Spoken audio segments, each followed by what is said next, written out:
Olá, passando por aqui para responder uma solicitação feita há mais de 2 meses pela Daniele Bifon.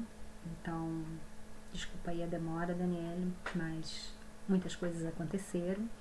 E a demanda da Daniele era sobre enxaqueca, falar um pouco das faces, dos encurtamentos e a influência disso na enxaqueca. Antes de mostrar um pouquinho como que a fáscia pode influenciar por causa dos encurtamentos e principalmente levar a tensões que levam à enxaqueca, é importante a gente entender exatamente o que é enxaqueca. Então, enxaqueca não é sinônimo de dor de cabeça. A enxaqueca ela é uma síndrome em que ela tem sim dor de cabeça, mas é uma dor de cabeça específica, geralmente unilateral. Pode acontecer enxaqueca de bilateral? Pode, não é o comum. Mas a enxaqueca também tem associado uma sensibilidade à luz e a ruídos altos, enjoos, tonturas e às vezes até realmente vômitos, leva a pessoa a vomitar, né? Então, tudo isso é uma enxaqueca. Só a dor na cabeça, sem o resto, é uma dor de cabeça, que pode ser tensional, sim, e as fáscias, com certeza, podem ser responsáveis pela sua dor de cabeça tensional.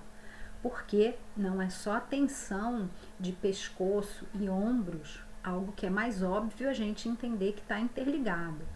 Mas você pode ter uma tensão que está começando lá na sua perna, lá no seu quadril, na sua lombar e a dor ser na cabeça, tá? Então vamos lá. Causas principais da enxaqueca variam. Pode ser estresse, um sono inadequado, alguns alimentos podem causar uma intolerância, né? Você ser intolerante a alguns alimentos e ele desencadear a enxaqueca, medicações vasoconstrictoras, excesso de barulho, excesso de luminosidade, alteração brusca da pressão atmosférica ou da temperatura e por aí vai. Algumas dessas causas elas vão fazer com que o corpo tenha uma reação de inflamação alérgica, né? E aí dentro desse processo inflamatório, dependendo das regiões mais suscetíveis, eu posso ter uma resposta realmente em termos dos vasos sanguíneos e gerar essa síndrome aí da enxaqueca. Outras são mais mecânicas, mas que vão desaguar lá no aspecto da vascularização também dessas regiões, vão levar à enxaqueca. Por que eu estou falando na vascularização? Porque o nosso cérebro é uma região que ele não pode ficar, né, muito tempo sem receber o aporte sanguíneo ideal. Quando começa a baixar um pouco o aporte sanguíneo, seja por um bloqueio, por uma vasoconstricção, ele vai sentir a falta, né, do sangue e vai começar a ter um funcionamento ruim, vai ter essa dor ligada a essa falta de sangue, que é uma dor por isquemia, por falta de sangue. Ele logo alerta que não pode ficar sem sangue muito tempo. E também o contrário. Às vezes você faz uma vasodilatação e a artéria ela comprime um pouco os tecidos adjacentes, o que também não é saudável. Tudo na nossa cabeça é muito preciso. Então, uma artéria comprimindo os tecidos também já vai ter um processo aí inflamatório e já vai ter dor, porque tem que funcionar dentro do ideal. Então, a gente mais ou menos, en passant, entendendo um pouquinho da enxaqueca. E qualquer dúvida, vão deixando nos comentários que agora vai ser mais rápido responder, tá bom? Então, eu vou mostrar para vocês aqui essa relação das fáscias com a enxaqueca, tá certo?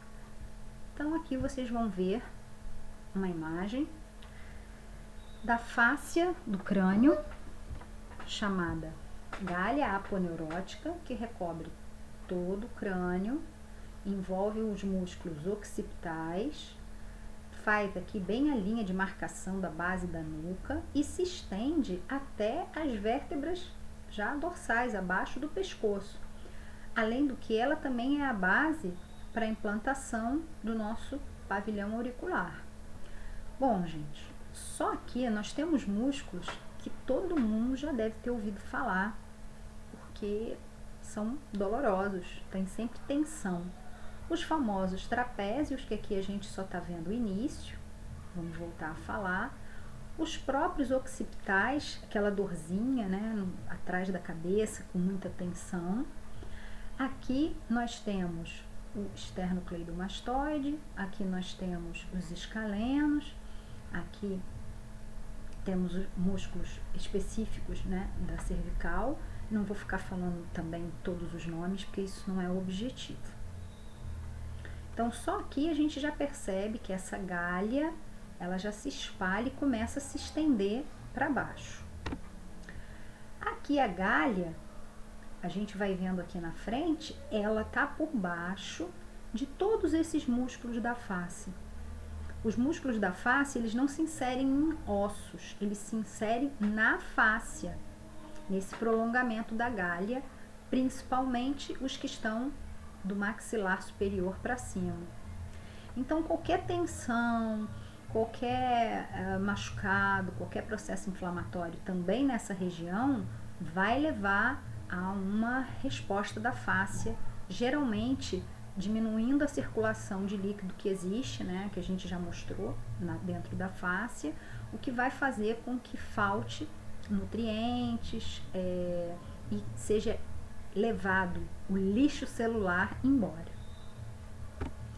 Voltando aqui à face, olha só, aqui a gente tem alguns músculos que foram cortados, mas a gente tem o ligamento nucal, que é um prolongamento da fáscia, da galha aponeurótica, que ele vai se estendendo, vai mudando de nome, mas ele vai se estendendo por sobre as vértebras da coluna toda, gente. Olha aqui, ó, tá chegando até aqui embaixo na lombar. Eu tenho o músculo esplênio do pescoço, tenho o levantador da escápula, que também se insere aqui nas cervicais mais baixas, e os levantadores da escápula, que estão relacionados com a escápula, tem relação com o ombro. Então, tudo aquilo que acontece com o nosso membro superior, né, popularmente chamado de braço, vai levar a uma alteração na escápula que vai responder na cervical, que pode causar tensão e pode causar uma dor de cabeça. Pode levar a uma alteração vascular, que nós vamos ver, e causar uma dor de cabeça. Ele vem até aqui a lombar. Toda e qualquer alteração na lombar pode causar uma dor de cabeça. E a lombar, a coluna, ela repousa sobre a pelve, que é equilibrada pelas duas pernas, pelos nossos quadris direito e esquerdo. Então, até uma alteração lá no seu pé pode levar a uma dor de cabeça, né? A uma enxaqueca. E aqui o que eu quero mostrar para vocês é que nessa região aqui do pescoço, isso aqui são nervos, um nervo que sai da primeira vértebra cervical, da segunda, da terceira, da quarta e da quinta, que inervam toda essa região do braço, né, e mais superior aqui do pescoço. Eles passam por entre os músculos, eles passam pertinho de um osso. Todo e qualquer nervo desses aqui que está mostrando pode ser comprimido e vai causar um sintoma álgico, principalmente as fibras que são aferentes e as proprioceptivas. Proprioceptiva que dá a percepção do próprio, do eu. Você percebe como está o seu corpo, mecanicamente, tá? Outra coisa também que passa por entre os músculos, que é revestido pela fáscia, como eu falei, os músculos são revestidos pela fáscia, são as artérias. Olha aqui, ó, as artérias vêm grande, aí elas vão diminuindo até ficar bem pequenininho, virar as arteríolas para levar sangue para o mais distante, mais próximo da célula, que é ela que precisa receber o sangue, a nutrição para funcionar, bem como todas as veias. Esse amarelo são os nervos. Eles vão passando por entre os músculos, por entre as fáscias, tanto chamada de fáscias superficiais como fáscias profundas. E quando uma fáscia fica mais espessa, ela dificulta um pouco mais a circulação na região. Nós temos artérias que passam entre as vértebras cervicais. Acho que essa imagem está melhor, ó. Eu tenho o osso na formação da vértebra cervical, local, um anel ósseo por onde a artéria passa dentro desse local. O que acontece? Qualquer movimento, qualquer inclinação ou rotação mantida por uma má postura, por um desequilíbrio da musculatura direita e esquerda, eu posso mudar a posição da vértebra e fazer um pequeno estiramento na artéria. Não significa que eu estou tirando o aporte sanguíneo, mas esse pequeno estiramento, as paredes das artérias são bem inervadas. Vai dar sintoma para que você resolva rápido, porque realmente deixar que a vascularização fique muito afetada é grave. Então eles não esperam faltar o sangue, o corpo não espera para dizer que algo não está bem. Um pequeno estiramento que você faça, uma pequena compressão na parede da artéria já pode dar um sintoma de enxaqueca. Aqui é só para a gente lembrar, já que aqui o alvo nosso, né, sempre a fáscia, mostrar como a fáscia ela está relacionada com várias lesões, com sintomas, e a gente, né, tem a proposta de tratar através da reorganização miofacial, olhando a fáscia como ponto de partida para resolver os problemas do corpo. A gente vai entender que a fáscia ela está logo embaixo da pele, o tecido epitelial não se nutre sem a fáscia, ela está revestindo cada músculo, cada osso. Essas partes todas brancas são pontos de união de várias faces que ganham nomes de aponeurose, aponevrose, enfim, não importa, mas são fáscias. Aqui a gente vê a galha aponeurótica. Aí a gente tira os músculos, elas também estão revestindo as camadas mais internas do corpo, logo abaixo dos músculos. E aqui não mostra na imagem, mas ela reveste as artérias, as veias, os nervos, os órgãos, o estômago, o intestino, o fígado, os rins e até revestir os ossos. Então, qualquer alteração que aconteça em termos da posição de um osso vai alterar toda a relação biomecânica e espacial da fáscia, daquele lugar aonde a lesão aconteceu, e todas as estruturas relacionadas a esse local vão ser afetadas. Mas quando eu falo da fáscia, não podemos esquecer que a fáscia é única, ininterrupta no corpo todo. Então, uma situação que começou aqui no meu quadril pode desencadear um sintoma aqui na minha cabeça, uma alteração que me dê um quadro de enxaqueca, porque a gente está encurtado, a gente não tem espaço, a fáscia perdeu o espaço. E aí, indo mais para o específico da artéria, que está muito relacionado aos quadros de enxaqueca, essa alteração da vascularização, do aporte sanguíneo, a gente tem, olha que interessante, a parte mais interna de uma artéria é o endotélio, formado pelo tecido epitelial. E como eu falei, tecido epitelial precisa, aqui ó, de tecido conjuntivo para ser nutrido. Porque o sangue que circula dentro da artéria, para ela chegar nesta camada de endotélio, ela vai vir através do tecido conjuntivo. Aí eu tenho a camada média, geralmente de músculo liso, com mais algumas fibras elásticas para dar estrutura.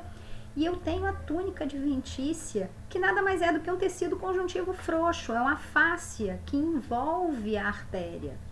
Então, se eu tenho uma fáscia que envolve a artéria, tecido fibroso elástico misturado com músculo liso, e mais um tecido conjuntivo, uma fáscia por dentro do tubo que nutre o endotélio, que reveste a parede interna, eu vou ter uma alteração da fáscia, da macro até o micro, e eu não vou conseguir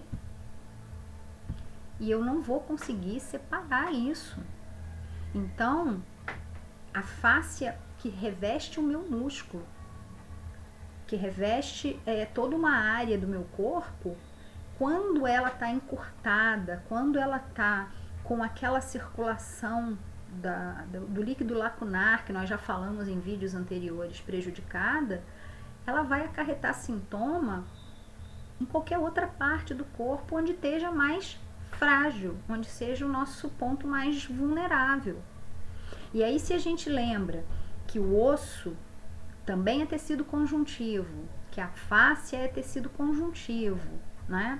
E que agora está de novo aparecendo nas redes sociais as palavras como biotensigridade, como se fosse uma novidade, que a fáscia também forma todo o espaço extracelular onde as nossas células repousam. A gente está indo desde o macro do tecido conjuntivo para o micro, que está dando sustentação na célula. Então, todo esse aporte de nutrição, de sustentação, de circulação a nível celular será afetado pelo estado da fáscia no seu campo macro. Então, esse encurtamento da fáscia, essa situação da fáscia, ela vai realmente causar uma alteração em qualquer parte do corpo, em qualquer lugar do seu corpo. E aí a gente tem não só o encurtamento da fáscia podendo gerar uma enxaqueca, como ela pode gerar sintoma em várias outras regiões, em vários outros órgãos. Espero que tenha ficado claro. Se não ficou, coloca aí, a gente refaz, tenta ver qual é a dúvida, o que ficou, e vamos sempre aqui conversando e conhecendo cada vez mais o nosso corpo e cuidando cada vez melhor deles. Um abraço e até a próxima!